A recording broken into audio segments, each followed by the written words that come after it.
Hello, everyone. Welcome to the Net Zero Energy Building Knowledge Series.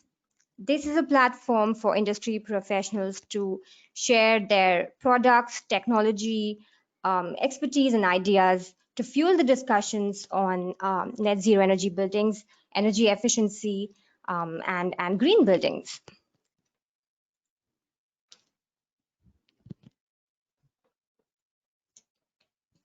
This initiative is executed under the METRI program, supported by USAID. METRI is an acronym for Market Integration and Transformation for Energy Efficiency.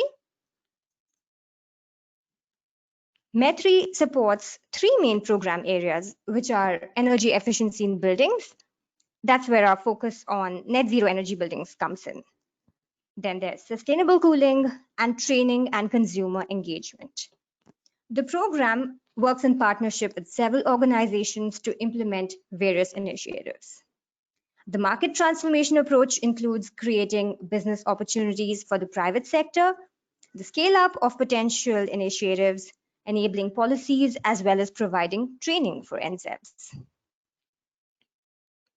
METRI is supporting efforts moving towards a super efficient and net zero energy target for buildings in India. The NZEB knowledge portal is a one-stop site for information on NZEBs. You may explore this further on our website, www.nzeb.in. The NZEB knowledge series aims to help you gain insights about energy efficiency, NZEBs, and sustainability at large. I'm Prachi. I am a program coordinator for sustainability education at EDS, which is a global sustainability consulting firm. In today's session, we are looking at integrated controls and NZEBs with a focus on technologies for lighting and HVAC. It's one thing to design an NZEB, and it's another to ensure that the building actually meets those goals during operations. Building controls are key to help verify performance. And yet it's not about having too many controls, but to properly integrate the controls such that it's actually possible to take corrective actions to stay on the course. Explaining this today is our expert speaker, Scott Hackel. As the Director of Research and Innovation with Slipstream, Scott leads research efforts focused on commercial building systems. He has specialized in the research of HVAC, lighting, and plug load controls, as well as ground source heat pumps. In addition, he consults with architects and engineers on high-performance building design and systems. Scott is an active member of ASHRAE at both the local and national levels. So over to you, Scott. I'll just transfer the controls in a bit. Thanks, Prachi. And welcome, everybody. Thanks for joining us today. So yeah, again, I'm Scott Hackel, Director of Research and Innovation at Slipstream, calling in today from Madison, Wisconsin in the United States. Good evening. Glad everybody is able to extend your workday a little bit and join us. It's morning here, a little bit cloudy, so hopefully you can see me okay on the screen. I'm going to be talking today about integrated controls, and I'll start by putting integrated controls a little bit in the context of zero energy buildings. Then we'll talk about what integrated controls are, and then finally I'm going to go through some actual real world case studies of these systems that we've been testing and studying here in the Midwest of the US. So first of all, what do integrated controls have to do with zero energy buildings anyway? Well, a few years ago, the New Buildings Institute, together with CABA, did a study of 23 zero energy buildings in the United States, just to see what kinds of control systems these buildings used. And they generally found that the success of the control of those three systems, HVAC, lighting, and plug loads, really meant the success of the energy goals, that the two were very closely tied. And that the majority of buildings that they surveyed of these zero energy buildings used controls that integrated multiple end uses together. So this turns out to be an important element of many net zero energy buildings. Specifically, just a little more on the outcomes of that study. Most of the buildings used almost all the buildings used daylight control. Many of the buildings used behavioral strategies, and many used plug load control, which in a lot of mainstream buildings is still somewhat rare, but is popular in zero energy buildings. Interestingly, about half of the buildings used occupant direct control versus entirely automated control. So there's clearly this balance in how much control you can give the occupants as part of a zero energy building. I think that's something that our industry is still working out. And we'll chat about that a little bit today in our context. One other element of zero energy buildings that I think is important to discuss in the context of controls is the importance of retrofits and build outs. So this is a screenshot. This happens to be New York City, but I think you could take a shot of just about any city and make this same point that, how many new buildings do you see going up there? Certainly there are many new buildings being built in New York City every year, but it's dwarfed by the number of existing buildings and tenant build outs that are occurring in these cities. So if we are going to reach the climate change goals that we have as a society, we're going to have to not only tackle the new buildings, the brand new buildings, but also a lot of existing buildings and tenant build outs. And so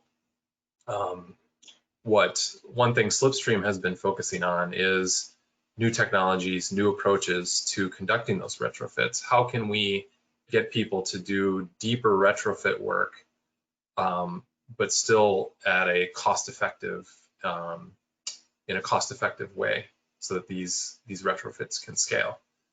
And one concept that we have been testing is the idea of an integrated controls retrofit, where we are implementing controls that will have a significant effect on lighting, HVAC, and plug loads all in one retrofit. But how do you do that cost effectively? That's a lot of different systems that you're trying to control. Each one has its own complexities.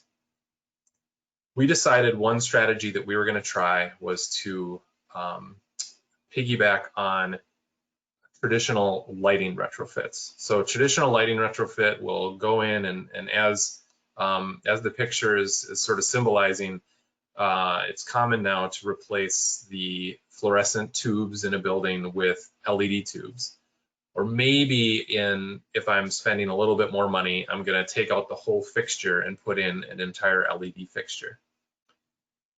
In these retrofits, you save about 50% of the lighting energy savings, which is great. We see a lot of these retrofits around the country right now. They are sort of the backbone of the last decade of energy efficiency, at least in the United States, is LED retrofits. But when you think about how much energy in the building is used by lighting, that's really only 3 to 8% of the total building energy savings in a lot of buildings. Certainly some buildings where the lighting was really poor to begin with, it could be more than 8%, maybe as much as 15%, but you still need to think about the rest of the context of the building. One technology that's changing that is network lighting controls, and a subset of network lighting controls are luminaire-level lighting controls. So these are light fixtures here represented in this cartoon, where we have a couple fixtures here that are communicating wirelessly, which is why I have the wireless symbol there. So they're networked together and they can communicate control signals, and I can program them wirelessly.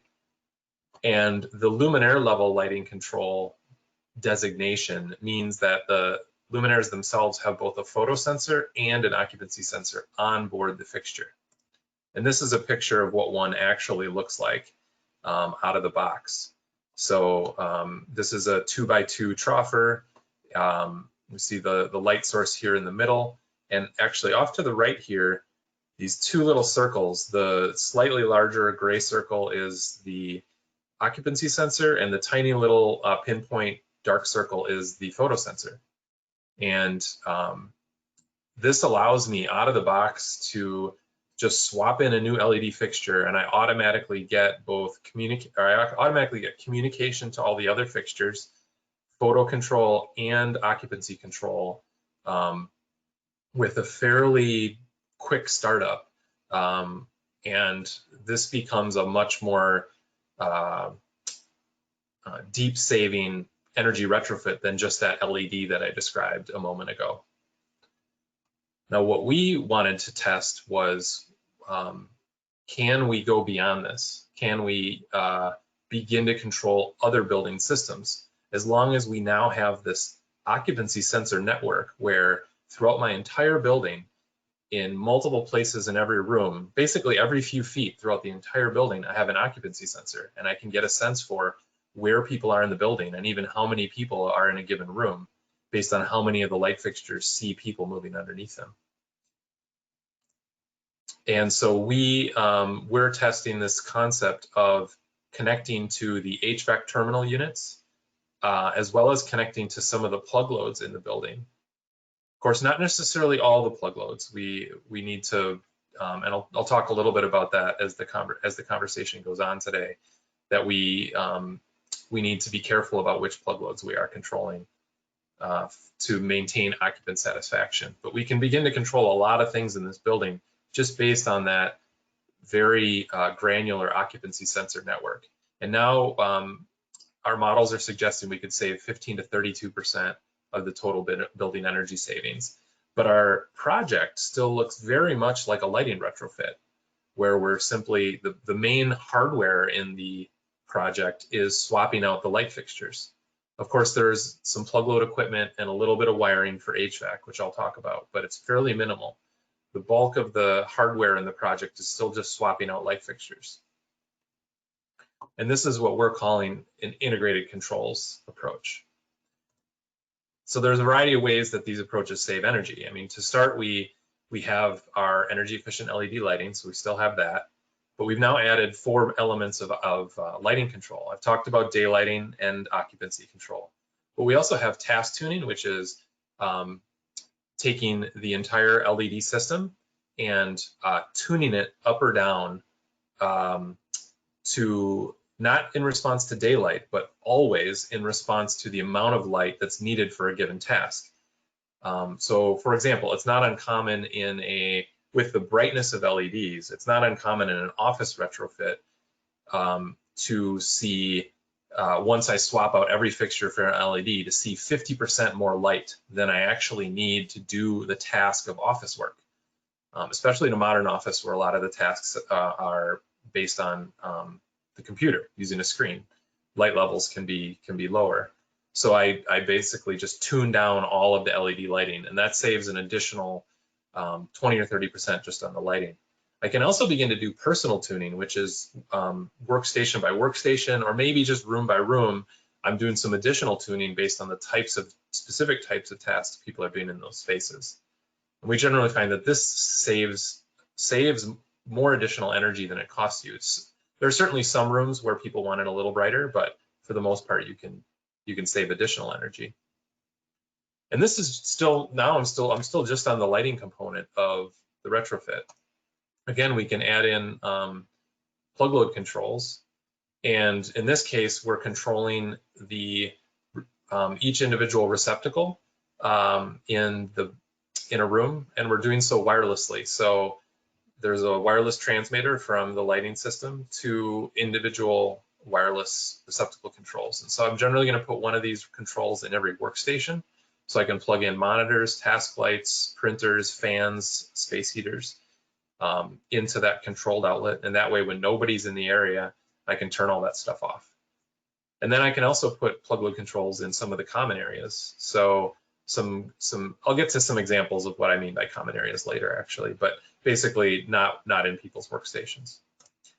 But then I think the biggest additional saver is integrating with the HVAC. So now that I have this granular network of occupancy sensing, I can do a lot of different control with my HVAC. The obvious example is thermostat setback. So when there's nobody in an area, I set back the thermostat in that area. but there are a number of other things I can do as well. And let's talk about that in a little bit more detail. So this is just a graphic image of a typical VAV system, which is one of the most common systems, at least in the United States, for delivering heating and cooling. It's an air-based system, so this is the ductwork delivering the air throughout the space. One of the first things I can do with occupancy control is zone level control. So this is the ductwork delivering air on the right side of the screen, delivering air out to the space. Like I said, I can change the thermostat set point in that space, but I can also change each of these individual VAV boxes. I can either turn their minimums way down, or I can shut them off altogether and just not be delivering air to a given space. Now, of course, during the COVID pandemic, I think some of this that I'm describing today probably gets modified. But of course, at a certain point, we're going to be able to turn down all of our buildings again and begin shutting off VAV boxes altogether. But I can do more than just zone level control. Once I start shutting down different elements of the zone, I can also go back to the air handling unit and use what's happening at those zones to do resets on the pressure in the ductwork, on the temperature that I'm delivering air at, and at the speed of the fan, and save more energy at the air handling unit. And I can also do ventilation control at a much more broad level than I can with typical demand control ventilation. With typical demand control ventilation, I'm maybe putting CO2 sensors in some of the bigger conference rooms in an office, or maybe in a school, I'm just controlling the classrooms with demand control ventilation. Well, in this type of system, I can do demand control ventilation in every single room of my building, because now I have occupancy information in smaller buildings, either whether it's occupied, in smaller rooms, I just know whether it's occupied or not, and I can either shut air off to those zones or not. In bigger rooms, I can get some sense for how many light fixtures see an occupant, and based on that, get a sense for the amount of occupancy and ramp up ventilation accordingly. And then for simpler systems, if I just have a basic single zone rooftop unit, I'm probably using that occupancy to just shut the rooftop unit down. That's what we're doing in the buildings where we're running this type of system. And that can save just as much energy, if not more actually, than a multi-zone system. So those are all the ways we can save energy just by adding occupancy sensors to the lighting. Now, of course, there are some non-energy benefits as well. Occupant satisfaction is one that we're always striving for. If you get too aggressive with controls, you can sometimes actually have a slightly negative effect on occupant satisfaction. But we found in our work that generally, if this is done right, you can have a positive impact on satisfaction by getting the light level exactly where people want it. That's the piece they notice the most. Many have been pleased by the fact that the LEDs are either a little bit brighter, or that we're able to tune them and actually make it a little dimmer in their space. There are a lot of people that are in overlit spaces. We can improve the indoor environmental quality by assuring proper outside air to each area. We can simplify maintenance by being able to see all these systems operate from one central location because it's networked. And we can do better space utilization. We actually get a report that tells us how often different rooms are being used. And you could see a landlord or a tenant using that to design their next space or reorganize their office space. So now I want to talk a little bit about the experiences that we've had with this system type. So this has all been part of I want to acknowledge our partners. This has all been part of a 3-year pilot that we've been running with funding from the US Department of Energy. In concert with Xcel Energy. Our technology partners are Cree and Legrand, and Pacific Northwest National Lab has been providing a lot of the measurement of how well this is working.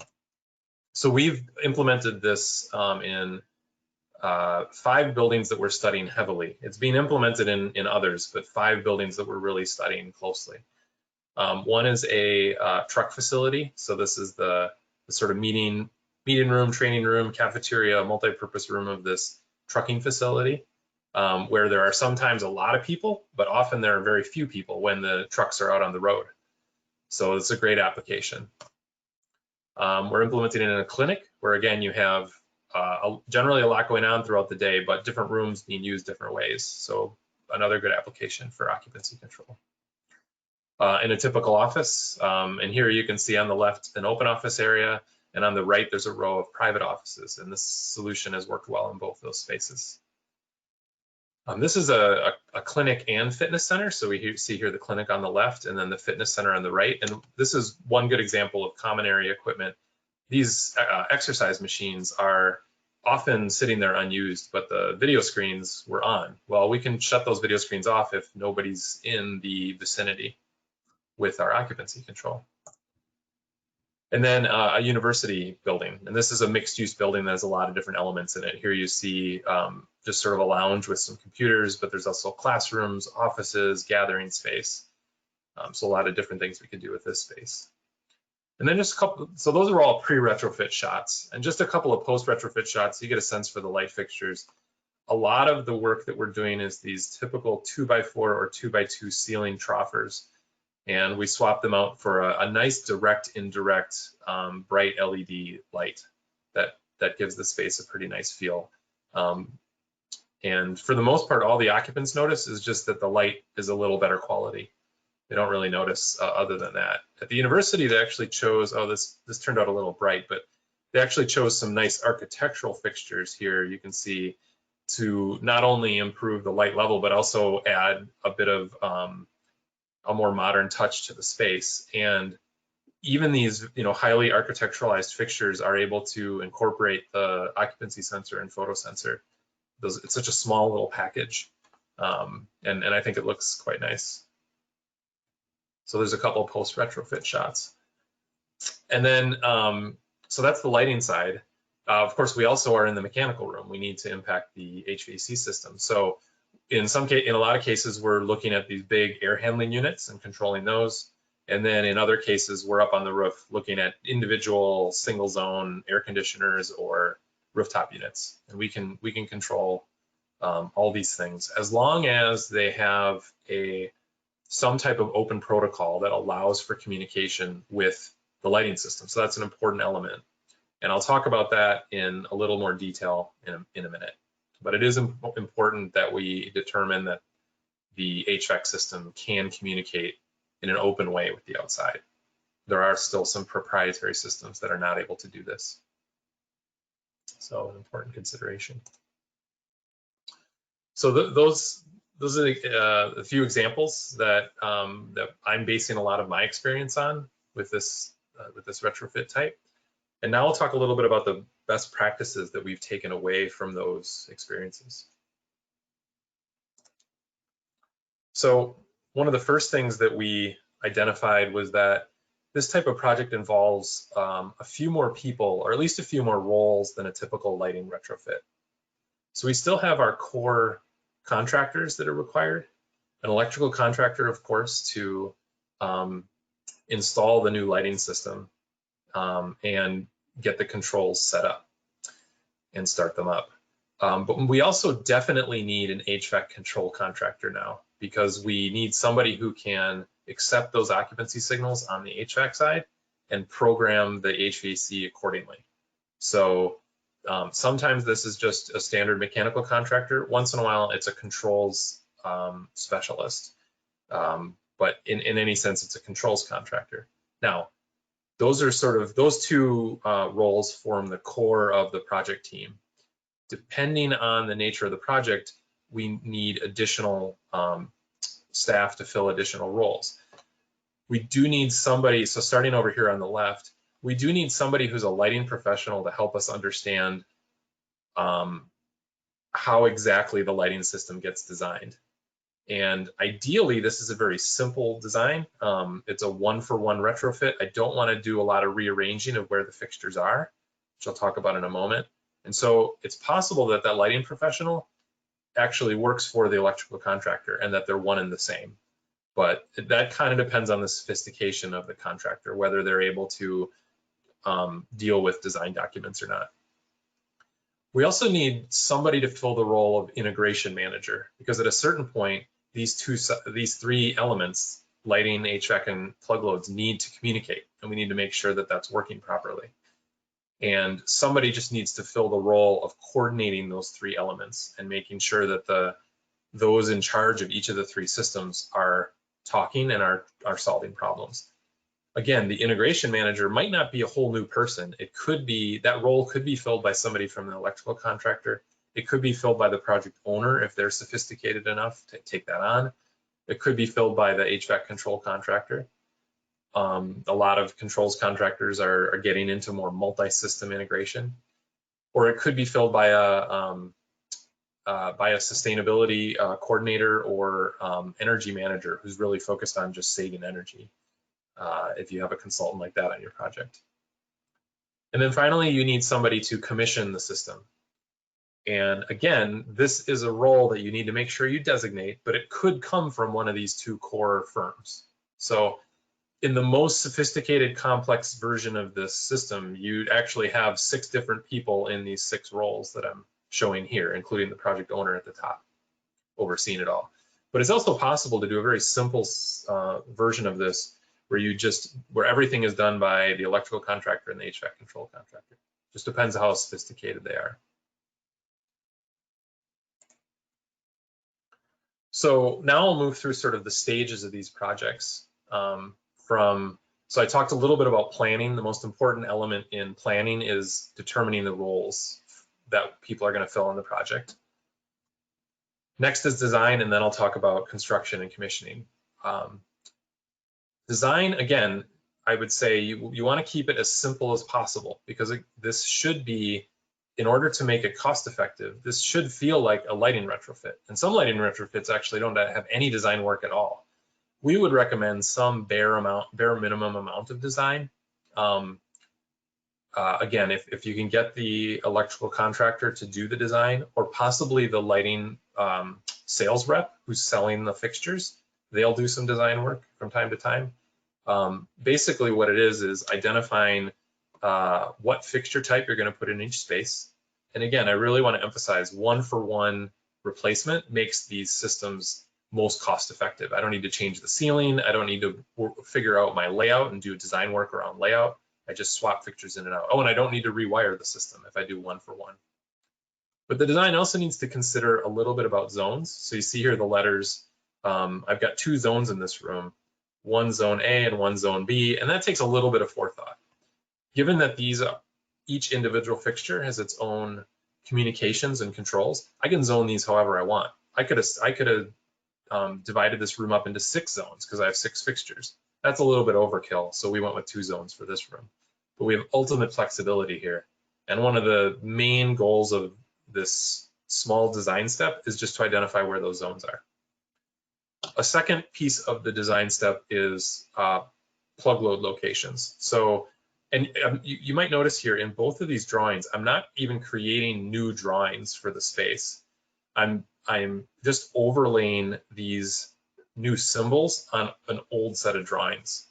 That also saves time. For plug loads, I'm just using colored symbols to designate whether an outlet is replaced by a fully controlled outlet or a half controlled outlet. Because in some cases, you want to leave half of the outlet uncontrolled for something like a desktop PC or a very important piece of IT equipment that can never be controlled off. So you see a number of places here are designated in blue. Those are half controlled outlets, and the red are fully controlled, where the whole thing goes off based on occupancy. So here's actually an image of one of those wireless receptacles. In this case, I'm looking at a half controlled one. On the right, I have the standard outlet in place. This never goes off, so if they need to plug something in that cannot be turned off, they plug it here on the right. The left is the controlled outlet. And this, for the electrician, this was just, again, a 1-for-1 swap of a receptacle.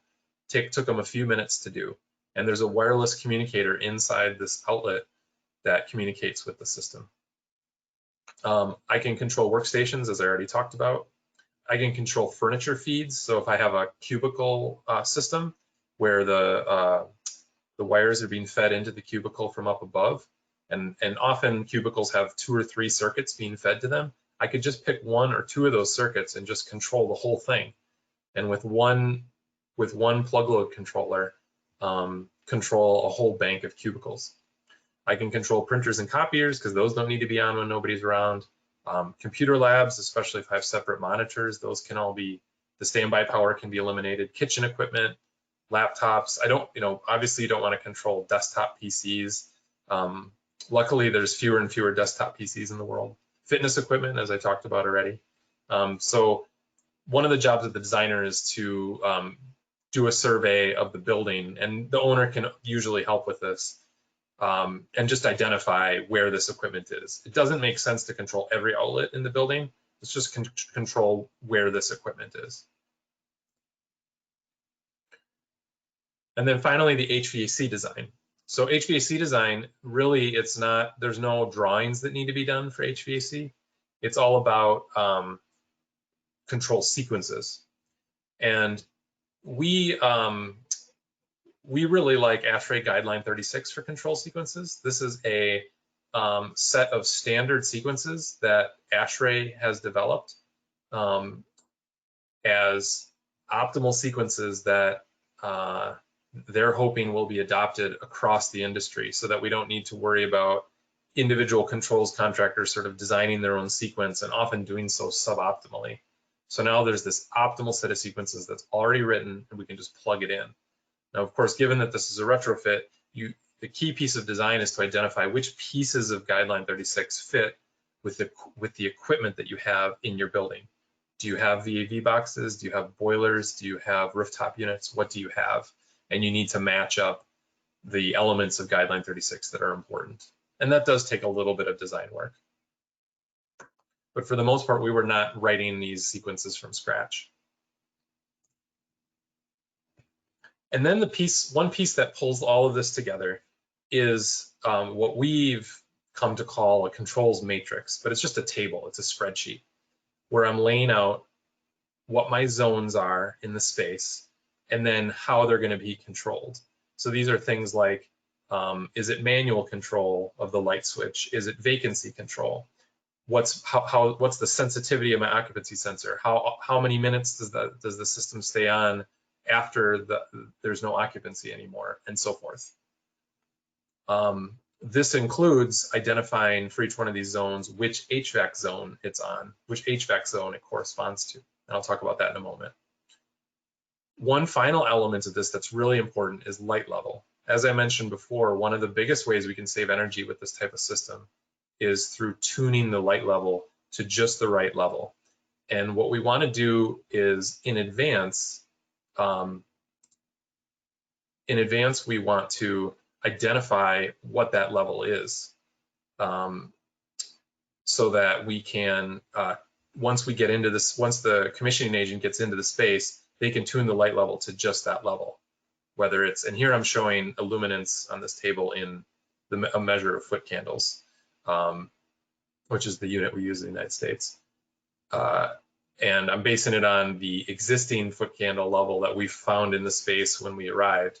But often I want to revisit that and see whether a new, possibly lower light level is acceptable. Because in a lot of cases today, light levels can be lower than they are in current spaces. Again, due to the use of computers and other modern approaches to working. So as you work out, this component is not necessarily mandatory, but it can be a helpful exercise, which is to do some zoning on paper. And we literally would lay down drawings and take a colored pencil or a marker and just zone out the drawings, so that, and the reason this is important is so that I understand how my lighting zones overlap with my HVAC zones, overlap with my plug load zones. I need to be sure that in a given space, I know which outlets, which fixtures, and which HVAC units are being controlled by a given occupancy sensor.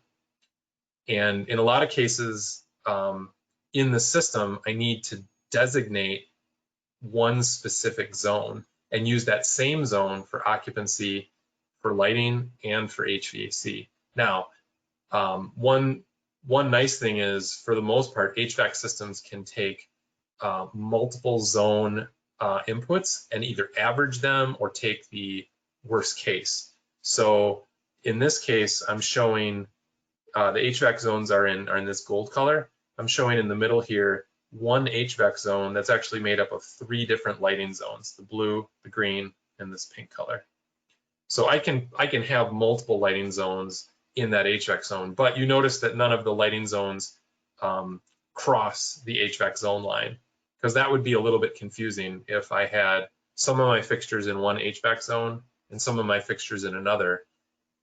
Which fixtures am I looking at to determine whether to shut off the HVAC system or not? So you do need to have a little bit of coordination there, but you can certainly put multiple lighting zones within one HVAC zone, which you're generally going to need to do, because HVAC zones tend to be a little bit bigger. Whereas often I want my lighting zones to be very small so that I can do very individualized control based on what's happening in that zone.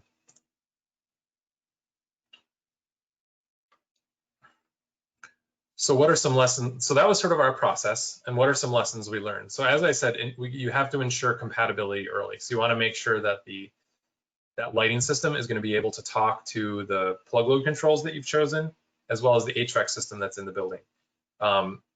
Again, ASHRAE comes in here.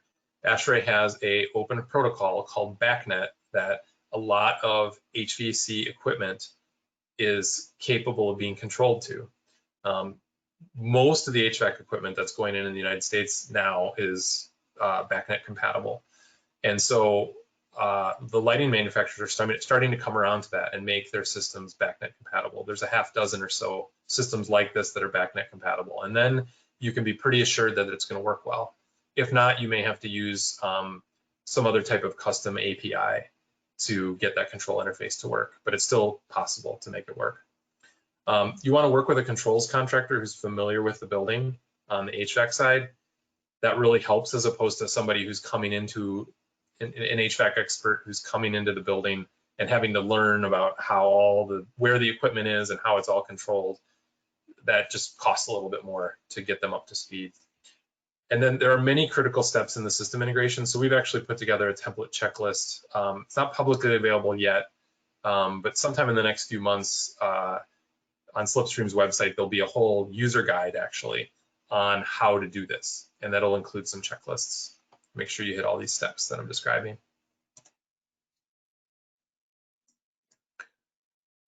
So after design, we move into the integration step. So the first step of integration is just to put in all the new light fixtures. I don't even have a slide on that because it's straightforward. It's like any other lighting retrofit.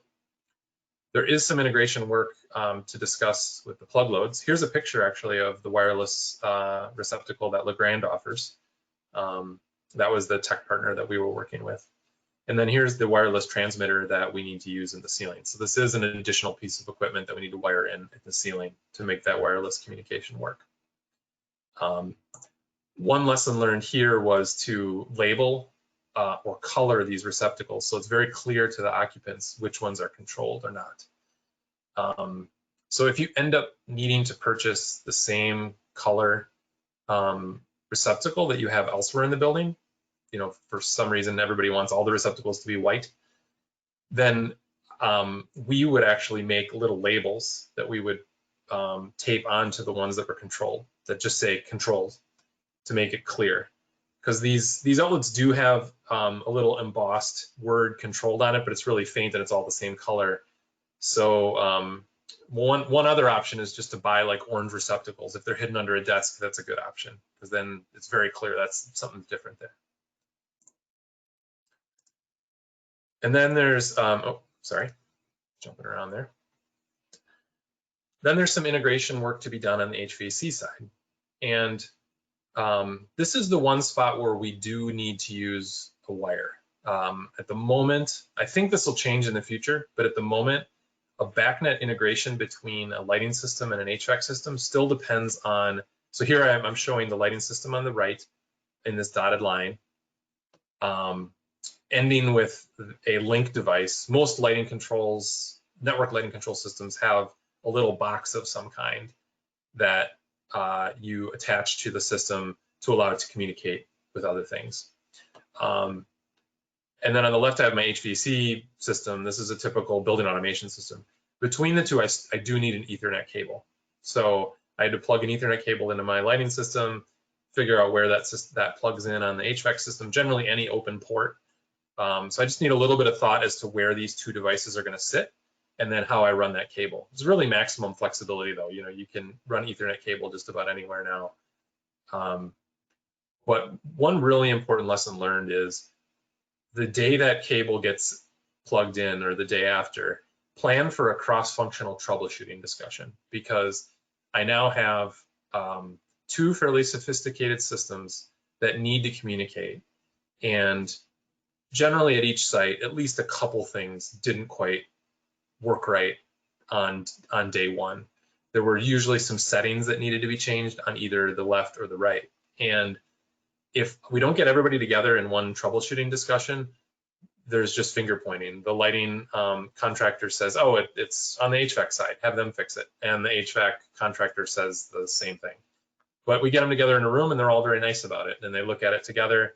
And in this case, we actually, even before COVID, we ended up doing this virtually so that they could work from their own offices. And you can look at these systems remotely. You can pull up the control screens remotely and look at what's going on. And that's what we did together via a screen share. Worked great. Consider cybersecurity as well. And if cybersecurity becomes an issue, it is possible to set these systems up entirely locally and not connect to the internet. That is possible. The systems are capable of that. But there's a bunch of reasons why internet access is helpful: to update firmware and software and security profiles, to do remote diagnostics like I just described, where we were diagnosing things from our office. So it's really helpful to have if you can get the cybersecurity requirements for the local building met. We also found it's important to time the commissioning of the lighting to avoid prolonged periods of poorly controlled systems. So as the electrical contractors installing these lighting systems, they go reasonably fast, but in a large building, it can take some time to swap out the fixtures in the whole building, sometimes a couple of weeks. Well, I don't want to necessarily wait a few weeks for the fixtures to be appropriately controlled back in the first room that I installed them. I want the occupants to get used to, okay, now I have this new fixture, it's going to dim, it's going to control based on daylight, it's going to control based on occupancy. Otherwise, they might get used to this fixture that's just always on at full brightness, and that can lead to problems. When you do the commissioning, create meaningful space names so that later when you go in the system and look at it remotely, you know, oh, that's room 202, as opposed to just zone 1, zone 2, zone 3. Functionally test the elements, so actually go through a functional test process. And then educating occupants is really important. So here's a picture of a flyer that we disseminated in a number of the buildings, showing people how these plug load controls work. We had a similar flyer for how their lighting controls work, because it actually really benefits people to understand why things are turning on and off. They're less likely to complain. You want to be, appropriately navigate the involvement of local IT staff, especially through the cybersecurity elements. That can be a challenge. Another challenge that we found is that the plug load savings are comparatively small. So in the future, I think these systems need to be more plug and play so that you don't need to spend a lot of time on the plug load controls. Because if we're spending a lot of time on the plug load controls, they're not going to be very cost effective. They do save energy, it's just not a very large number. And then care is really needed to ensure occupant satisfaction. It's a balance. You need the right level of light. You want to make sure that the right equipment remains available, especially if it's a printer or a desktop computer, and you want the right temperature recovery. So there's some challenges to be thinking about. So we don't have full outcomes from this project yet, but we do have a few. One of the elements that we have been able to capture is cost. So this is some cost data. Of course, this is all projects in the US. And our cost data is on the left, what we found. So we found that in general, about 40% of the system cost is just the lighting materials. That's this bottom solid bar. And I don't know if you can see, but the blue is divided into two sections, labor and materials. and the upper part is labor. So about half of the cost of the system is lighting labor, and we're hoping that that'll come down as people get more used to these systems. But a very small amount of the cost is HVAC and plug loads, and that's why, this is why our hypothesis was that this type of approach could really fit in like any other lighting retrofit does, because the HVAC and plug load piece is actually really easy once you have the right lighting system in place. Overall, this costs between $6 and $7 a square foot to do the whole thing. We have compared this to lighting only projects that are similar. So these are luminaire level lighting control projects by NIA and DOE Lights. These are two other programs. And they've been seeing luminaire level lighting control only systems. We look at these bottom two, these are most like our system, between $3 and $5 a square foot. So pretty consistent with our costs, possibly a little lower. So it's possible we could take $1 off of our costs if we were to do more of these systems. Savings, so far we kind of do understand savings from lighting, and the savings from lighting are about 2.5 kilowatt hours a square foot. And you see this is, I don't have time to go into this today, but this is a complex graph that shows you how the different elements of lighting control save. So you have daylighting savings, occupancy savings, tuning savings, and LED savings. And we parse those out into these percentages. You see where the savings are attributable to each of these elements. And the savings for the total system will be available soon. We just don't have those numbers yet. So if you're interested, keep watching the Slipstream website. But we're projecting between 3 and 3.5 kWh per square foot. And then I want to leave you with what's the next thing in this area. So we found that HVAC and plug load integration help with the payback of these advanced lighting control systems. So going beyond the basic LED retrofit and doing deep control has a substantial cost premium. But if you add in the HVAC savings and the plug load savings, you can help pay for the project. So that's really important. But there's additional non-energy benefits coming to these systems that is going to continue to improve the economics. So some of these systems now are capable of doing asset tracking. This is big in healthcare, where I can actually track, I can use those sensors to track equipment throughout the building using another protocol like a RFID or a Bluetooth or another protocol. I can use them for space utilization, which I already talked a little bit about. Some landlords are really excited about this, the ability to, or not, sorry, not landlords, but property managers who own and manage a lot of office space. They can figure out how that space is being used. You can especially imagine the importance of this in a post-COVID world, where I really want to understand how closely people are and how people are using the space in what is likely to be a much more flexible office space in the future. I can even combine them with security and smart building systems to do a lot of other things too. Maybe there's something I can do with escalators or building access. And then in the world of load shedding and load shaping, as I need to be a nice grid citizen and be flexible with the grid with my building loads, I can actually use these network systems to dim lights, shut off plug loads, or shut down local HVAC zones based on a demand response signal or a grid signal. And these are areas though that are still in development. They're being tested in probably a couple of buildings. We're just starting to test 1 or 2 of them. So we don't have any sort of experiences yet on those. But when you start to add all this together, it'll help pay for the advanced control system. And that's all I have for you today. So looks like we've got about 10 minutes left, so I'm happy to answer any questions that people have. Thanks a lot, Scott. I think that was really great, and it was so clear, and just hearing it felt so easy. But I'm sure there are many challenges associated with it. But thanks a lot again for the very clear presentation. Just a question I had, before taking the Q&A is this more feasible for some scales or building types? Like for example, based on the zoning patterns that you mentioned, that would you say that? Would you say there are any particular building types or building scales that it's more feasible for? Great question. So I would say from a standpoint of scale, it's not, there's not much of an impact. I think you can put this in just about any scale building.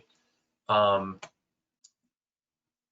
would say from a standpoint of, because if I have a big open office footprint, I can still divide that open office up into a bunch of small zones and make it work quite effectively.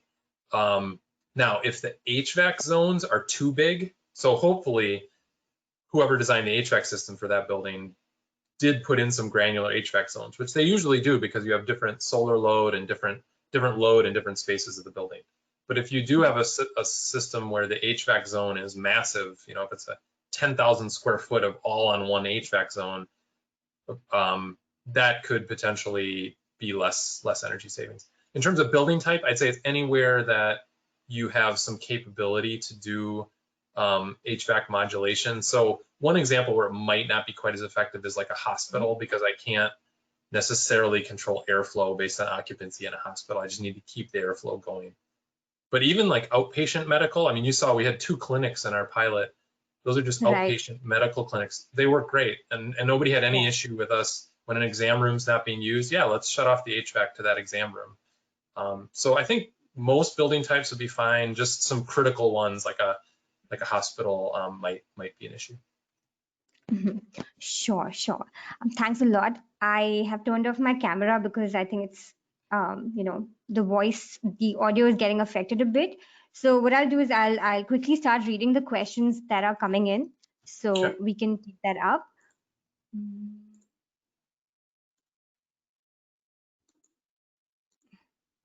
Right. So one question, this question that's coming in is, so if your building was already retrofitted with LED in the recent past, but without daylighting or occupancy sensors, is it still feasible to go back and add sensors to the newly installed fixtures? Yes. Well, let me temper that a little bit. There are manufacturers that will embed lighting control sensors within other manufacturers' fixtures. So a good example would be Siemens in the United States. They have a product called Enlighted, and they can embed that system in other fixtures, but they generally do it at the factory before the fixtures are shipped. It's probably a lot harder to do it in the field. So I think what they would do is simply put that sensor in next to each fixture. But now you have unfortunately lost out on a lot of the cost savings that you get from getting those sensors installed at the same time you install the fixture. Because when you install the fixtures that I described, you only wire everything one time. With the approach that was just described, I would need to somehow connect my sensor pack to the light fixture, because an LED light fixture off the shelf doesn't have any wireless communication capability. So it's that communication capability that's going to end up making that system a little more expensive. But yes, there are sensors that are sold that can simply be attached to existing light fixtures. It's just that you'd have to put the sensor right next to the fixture. In a drop ceiling, that wouldn't be too hard. In fact, we did that in we had to do that in some of our installations for really specific areas. You just cut, an extra little hole in the drop ceiling, poke that little small circular sensor in, and then connect a couple of low voltage wires to the light fixture. Obviously, it would depend on, there is some dependency on the light fixture and its ability to be compatible with these exterior sensors, but I feel like the manufacturer we were talking with suggested that the sensors worked with just about any type of light fixture. It's just that it's not going to be quite as cost effective. Right. And here's another scenario is, in case the building has multiple floors, are there any new challenges that come up? Oh, that's a great question. So the wireless communications that I was describing, they do have a limit in terms of the amount of concrete and matter and building mass that they're able to communicate between. So on some of the multi-floor installations that we did, we had to set up what are called gateways on each floor, and then those gateways were wired together. So that's one more wire that I need to add to my system. So because I couldn't, in that old university building, it was a big, massive concrete and stone building, and I couldn't communicate between floors. So all we had to do is put a gateway on the first floor, a gateway on the second floor, and run one Ethernet cable between them. And then I got the system communicating. And so that's not a big problem, but you do want to be aware of that in advance so you can have the gateways there on site and ready to go. Right, right. Here's another question that kind of deals with cost in a way. There must be limited number of sensor integrated lights. So how do you optimize the number of sensor integrated lights for cost? Is there a methodology to it? I guess I don't fully understand the question, the limitation that's being described. In our systems, we literally put a sensor in every single fixture. The added cost of these sensors is not that significant, and it would actually probably be there'd be a little more design cost if you wanted to actually think out, okay, which of the fixtures am I going to put sensors in, and which of them am I not going to put sensors in,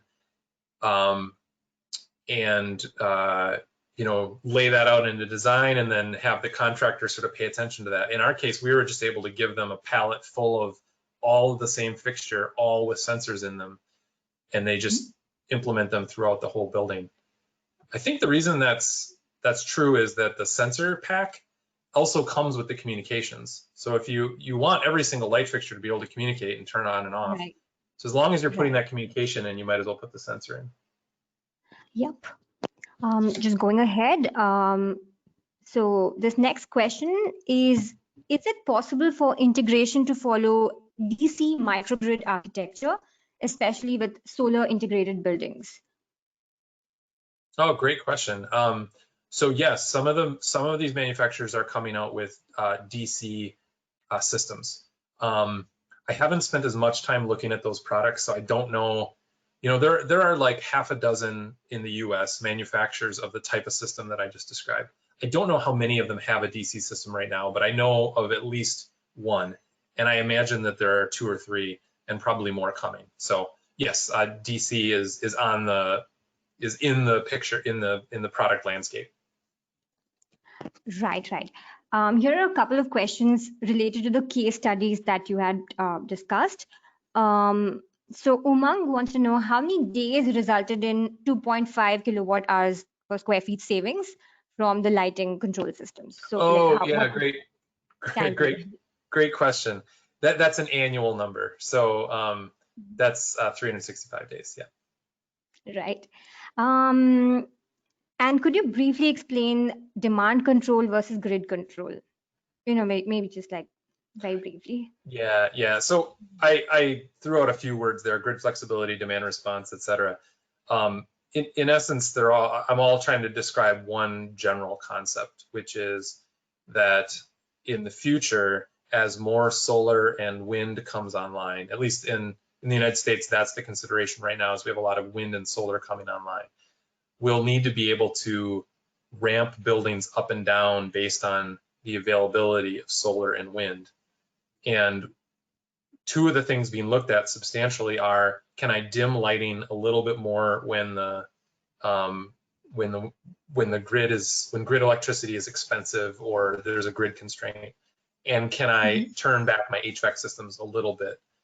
In both of those cases, you could call that demand response, load shedding, smart grid control. It's all kind of the same concept. Right. And is there a small energy overhead in the integration as well? And how does it compare to the overall savings? Yeah, there is actually some overhead. And I used to know that off the top of my head. I want to say it's a half a watt a fixture, but that might not be right. It's tenths of a watt per fixture. That's not nothing. That's not zero. It does end up being a few percent. It cuts into the savings by a few percent. Right. But that would be, quite a low number still. Though Yeah, not it's zero. still, it still allows us to have substantial savings, but it is something people are surprised by sometimes, that they see, you may actually have a little more energy usage at 3 Right. a.m. in your building as Uh-huh. a result, but overall it's a saver. Right. So I think we have time just for a couple of, questions more. So can integration stay safe against voltage fluctuations? We haven't noticed, different grids have a different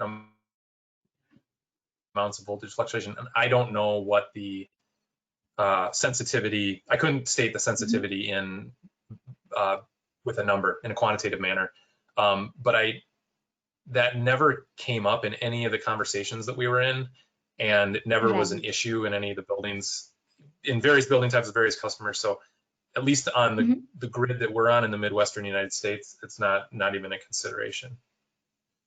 Right. And just one last question is, in the larger picture of network controls, could you just briefly talk about what are the other controls that are coming up in the market, beyond LLC, like luminaire-level lighting controls? So what are the other, options for integrated controls that are coming into the industry? Well, I think, there's a couple different ways to answer that, depending on what the question was trying to get at. I think I described at the end of my talk a few of the next things that are coming in terms of what I can integrate with, integrating with security, with building management, with other elements. So that is definitely something that we're going to see a lot more of, and that is being worked on and tested right now. I think one of the other ways to answer that question is, what else is coming in the hardware itself? And one thing is, I think we're starting to see some other sensors being added to the sensor pack. So one example is a very low resolution camera that can actually do people counting using machine learning or artificial intelligence, to actually, instead of just giving me occupied, unoccupied, it tells me here's how many people I see, which is really interesting and potentially could be used for more things. Another one would be a temperature sensor. So I now have this fine grid of temperature sensing. I've heard of air quality being added, people talking about that, but I haven't seen that yet. I haven't seen anybody try to add an air quality sensor, but it seems doable, Right. right? Now, one thing that is being worked on by the Department of Energy in the US is an IoT ready fixture. So they're trying to get the lighting manufacturers to make every fixture, every LED fixture, even the cheap ones, to have a little socket in it, so that I can install any of these IoT sensors that we're talking about, whether the ones I talked about today or the ones we're talking about coming in the future, so that I can install those at a later date. So let's say right now I only have the budget to just do a simple LED retrofit. Great, let's do that. But then a couple years from now, there's some new IoT equipment available. I now have a little more budget. I'm going to plug in all these sensors. So that is another future trend that I think we're hoping to see, is in a couple years, you'll be able to buy cheap LEDs without all this stuff in it, but with the capability of plugging it in later. Right. Yeah. I mean, that sounds exciting. Yeah, it's a really Yeah. dynamic area. There's a lot more that's going to be coming. Yeah. I think we have, reached the time limit for this session. But, Scott, thank you so much for the presentation today. It was very exciting, and you walked us through the entire process with so much clarity. And we really appreciate you making it, it's quite early back there. I understand. So thanks a lot again. No problem at all. Thanks a lot for having me. And check out, just look for integrated controls on Slipstream's website. Like I said, within the next few months, we'll be publishing a a user guide that walks you through all the steps that I went through today in more detail. Great, great. Yeah. So I have a couple of quick announcements to make before closing this session. This is about our next webinar, which will look at the passive house approach for NZEBs in cooling dominated climates. So the passive house is a building standard based on building physics that facilitates high levels of energy efficiency. And in this webinar, we'll have experts from the Passive House Institute to discuss pathways to net zero with a focus on the Indian climate conditions. So I'm just going to be sharing the link in the chat box with everyone in a bit.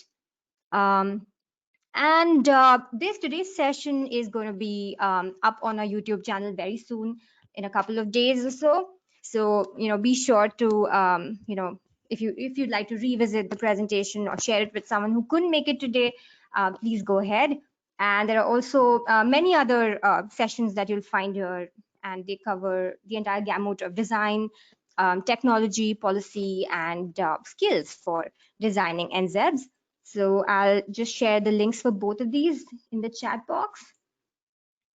So that was today's session. Thank you so much for tuning in, and have a great week ahead. Have a great Friday and a weekend ahead of that. So thanks a lot. Thanks, Prachi.